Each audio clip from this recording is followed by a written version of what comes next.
అయ్యో నా దగ్గర 30 రూపాయలు ఉంది. ఇప్పుడు కడుపు నిండేదలా ఐడియా. అన్నా చెప్పండి అన్న. అన్నా దోశ ఎంత? 30 రూపాయలు అన్న. ఒక దోశ ఇచ్చేయండి అన్న. అన్న దోశ అన్నా చట్నీ అన్నా. ఏంది రేడు?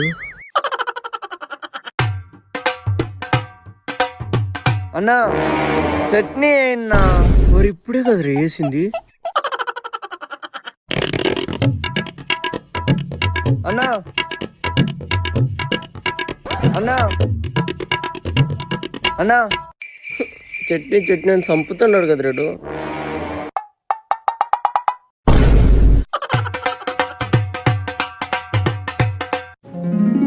అన్నా ఇందన్నా 30 రూపాయలు. ఓరో స్వామి పో.